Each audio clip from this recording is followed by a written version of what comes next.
Let's learn more cybersecurity.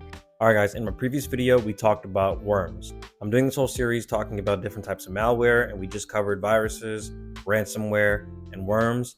And now I want to talk about how to protect yourself against worms, how to protect your systems, and how to protect your network against worms. So let's get into it. Once a worm enters your network and lands on a host, it will scan your entire network and try to spread as fast as it can to as many hosts as it can. So how do you protect yourself? Well, obviously the first thing I'm going to say is make sure you're keeping all your systems patched. When a worm gets on a computer, it's going to try to exploit some kind of vulnerability, and you want to make sure that these vulnerabilities are already patched. Next, let's talk about host-based protection. So we want to talk about EDR, endpoint detection and response. What this means is having some kind of anti-malware on your system, and it's looking for some kind of anomalous behavior, whether it's process spikes, memory spikes, files being dropped in different directories, processes cloning themselves like crazy. Maybe the device that's infected with the worm is going to try to initiate a crazy amount of connections to every device that it can find.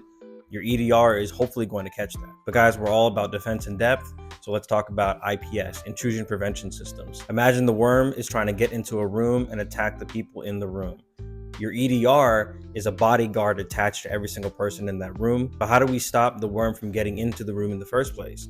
That's where the network level defense comes in. Your IPS, your intrusion prevention system, is the bouncer to that room. The IPS is monitoring your network. And if worms spread across networks like crazy, the IPS is going to be one of the best defenses that you can have against this. It's going to be a system that's monitoring your network and looking for anomalous behavior, and it will stop it from wreaking havoc. And another great strategy to use at the networking level is something called microsegmentation.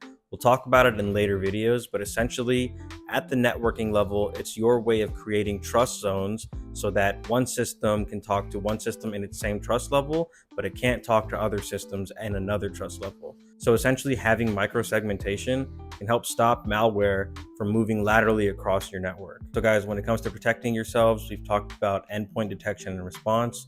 So anti-malware on your systems themselves. And we've talked about IPS, intrusion prevention systems at the network level. And then we also talked about microsegmentation. Guys, cybersecurity is all about defense in depth. So you don't want to just rely on one solution to help protect you. You want to layer it. All right, guys, see you in the next video.